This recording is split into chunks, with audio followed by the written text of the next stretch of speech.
Hey, this is Sky. Welcome to my YouTube channel. It's bright and early, daily discipline, mind, body, and soul. This is how we get through it. Sunday, get into my study group for warriors. I study every single day. You should too. I do this for a reason. This is how we get through. So let's go through my notes. This is some of the stuff I studied over the last week. Being alone and feeling lonely. Those are two different things. Don't mistake loneliness for being alone. Just because you're alone doesn't mean you have to be lonely. You can be lonely in a crowd. You can be sleeping next to your wife and feel lonely. You could be just got done banging out your girlfriend and she's laying on you happy as a clam, and you could be sitting there lonely as fuck. You could be watching football with your bros and sitting there lonely on a crowded bus in a city full of 15 million people and feel lonely. Now, being alone and feeling lonely are two different things. The goal is to conquer loneliness. I don't feel lonely anymore. I used to. I conquered it. I realize being alone is a spiritual practice. Aloneness should be looked at as oneness. Oneness isn't a solitary being out in the cold, dark world by himself. Oneness, because that's your idea of loneliness. Oneness is being at one with the energy of the universe, and you only become at one with that energy when you are alone. You won't realize your oneness at a concert or on a crowded subway. You have to go find some place to be alone and get rid of all that chatter in your mind that you have memorized, and you keep running all that dialogue, that nonsense that you hear. Get rid of it all and find that oneness. Maybe you need to go meditate. Let's go to the next one. It took me about 25 years or so to realize that I didn't really know anything or have any direction, and that used to really stress me out. I used to be really upset that I was wandering through this world without a lot of knowledge and a really solid plan. There's something in Buddhism that they call crazy wisdom. A couple people have written books about it. I have 2 books on my bookshelf over across the room I'm trying to look at now, and I see the titles Crazy Wisdom. Both of them have the same title. One of them is written by, this is what these glasses are good for, I got good eyesight now. One of them is written by Chigoya Trungpa Rinpoche. I'm not going to say that again, that's a hard word to say. He's a famous Buddhist philosopher that's now dead. I can't read the author of the other one. But crazy wisdom is an interesting aspect of Buddhism. It's kind of a wisdom of the fool. You know, it boils down to this, basically. You can struggle your whole life to be whatever kind of person you want. Whatever floats your boat, man. However you want to get through this game, it's up to you. But just remember this, that the rich man, the powerful man, the super educated man, the man who's got that hot model wife in the mansion that you worship, he gets buried in the same dirt as the poor man. We all get buried in the same dirt. Does it really matter what life you lived when you're just a couple of bones rotting in the dirt? Realize this, life has no end. Life goes on forever. But your life has an end, so enjoy the ride. Enjoy it while you're here.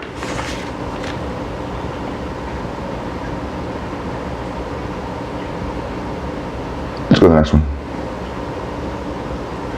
Here's 4 statements from God. These are messages from God. Anybody out there want a message from God? Here's one. Let's start with the first one. God says, I am faithful to my word and I fulfill my promises. Now, God says that with you. You say it at the same time because you're professing your faith and your willingness to fulfill your promises. So you're going to say at the same time, you're saying to God, as God says back to you, you say it at the same time, simultaneously. You say, I am faithful to my word and I fulfill my promises. What does that mean to you? Well, God is saying that with you. Some get it, some don't. Let's go to the next one. Here's another message from God. I have brought you to this place to conquer your blessings. Why are you here? Why are you right where you are right now? You ever think about that? It's just random, it's just coincidence. Nothing really matters. God has brought you to this place. I have brought you to this place to conquer your blessings. To meet your blessings. You may be going through hell right now and think, well, this isn't where my blessings are. I have brought you to this place to conquer your blessings. You have to have faith.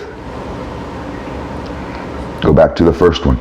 You sit there and doubt it. You're thinking, man, why would God have brought me here? Did you hear the first message? I'm faithful to my word and I fulfill my promises. Let's go to the next one. This is the third message from God. This is a message from God directly to you. Never rely on any human being to bring you happiness. Happiness is never found without. People do not dole out happiness to you. You can't be thirsty for happiness and get your cup and have someone pour some happiness into it. There's nothing that's going to make you happy. Put that in quotation marks. Make you happy. This makes me so happy, as if you're implying that some external substance or source of happiness exists that you draw from it like a well. It doesn't happen that way. That is not happiness. Never rely on any human being. Never rely on any human being. Never rely on any human being to bring you happiness. Let's go to the next one. This is the final message from God for today. Then we'll move on to some other stuff. Do not allow anyone to sow resentment and fear within you.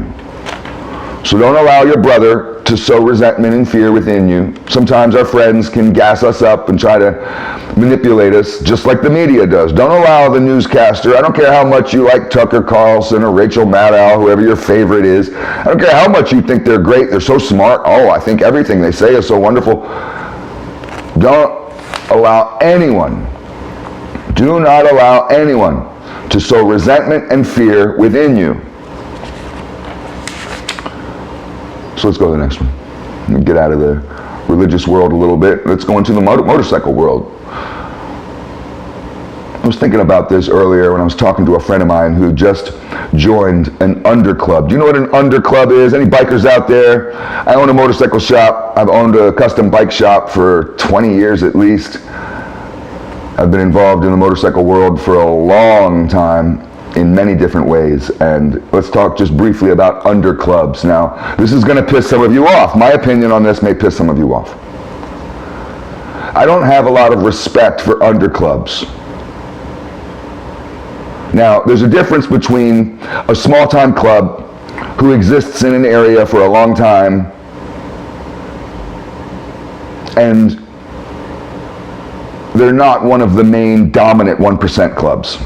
However, there are lots of clubs that are considered under clubs, and they're within the 1% world, and they're used as farm teams, as jumping off points, as recruiting areas for the larger 1% clubs. And every one of the 1% clubs, every one of them, the Hells Angels, Pagans, Mongols, Outlaws, every one of them has under clubs, many under clubs. Well, my opinion on under clubs are that they are complete bullshit. They're a joke. I've been recruited by the Pagans, Hells Angels, Mongols, who else? The Booze Fighters. Who else have begged me to come to their clubhouse to join? I don't ask them. You don't ask to join a club. That's not how it works. You do not ask to join the Hells Angels. You don't. They ask you. And that's the way it works for every one of these clubs. So a lot of guys go and join these under clubs because it feels like a close enough scene. They're close to what they really wanted. What they really wanted was to put on that outlaw vest or that Mongol vest or that Hells Angel vest, but they settled for one of these under clubs. The under clubs are pawns. And this was explained to me very clearly by a guy who'd been in the Hells Angels for, since the mid-60s. And he explained to me exactly how it worked, and he told me that we use, this is his words, he says, we use the underclubs, we use them like pawns. He said that I suggest you never hang out with them, you don't even go to their clubhouse, they're nothing to us. We start these clubs, we take these clubs over, we dominate these little underclubs, and we make them do all our dirty work. We don't respect them. Most of them will never, ever, ever, ever, ever get a chance to join, ever. They're not one of us. They're pawns. Some of you are really mad right now. You've probably unsubscribed, and fine. Truth hurts. Let's go on to the next one. Caves fascinate me for some reason. You ever been caving? I've been caving. Like with an organized group, and we had the little hats with the lights on them, and I spent 3 days in caves. I've camped overnight in caves. It's a weird experience. Caves fascinate me. It's like a strange underworld that feels somewhat mysterious and scary, but also very familiar at the same time. You know, humans evolved from living in trees. You have to go pretty far back in time, but we lived in trees like monkeys. And we would come down out of the trees in order to gather food and whatever, and the trees were a place of safety. But we eventually evolved out of the trees and moved into caves. There was a point of human history where we stopped living in trees and went to live in caves, hence the caveman. Cave drawings. Well, there's people, I was researching caves a little bit, and there's people that live in caves right now, today. There's still people that live in caves the same way that they lived thousands of years ago. It's really kind of weird. Whole houses set up in caves. Go to Cappadocia in Turkey, they have a cave system that 1 million people, they claim, used to live in those caves. The cave system goes on for hundreds and hundreds and hundreds of miles. It's a whole world down there. It's weird. Let's end it off with a little bit of science talk. I was listening to some physicists, was it yesterday or the day before, talk about light. I just thought it was interesting. You know, light can't stop moving. Light moves. Think about when you turn on a flashlight. It's a beam of light. That light is going somewhere. If you shine a beam of light up into the air, it keeps going until it hits the atmosphere or it goes out in space, depending on how powerful the light is. If you're out in space and you turn on a flashlight, it just is that beam of light that just keeps going, but it travels. Light moves, and light can't stop. There's no such thing, it doesn't exist. There's no such thing as light that is still. Even if you're looking at a candle, that flame may not feel like it's moving to you, but it is. Light particles are moving, that's why you can see them. And also, light isn't affected by heat. So you can have a hot light or a cool light. Light can be either cold or hot. You have a blue spectrum of light that can be cool and a red, yellow, orange spectrum of light that can be hot. But heat or cold does not affect light. So you can shine a light in the coldest of cold vacuum of space. It's not going to be any different than shining that light on a hot day. It doesn't affect how the light particles travel.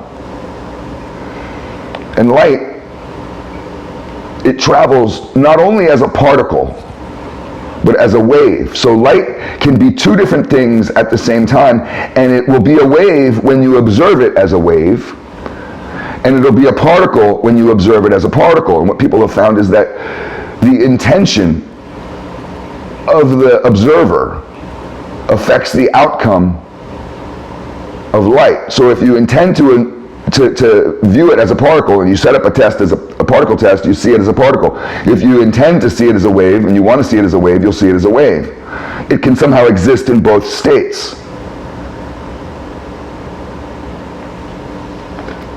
Light can be interdimensional.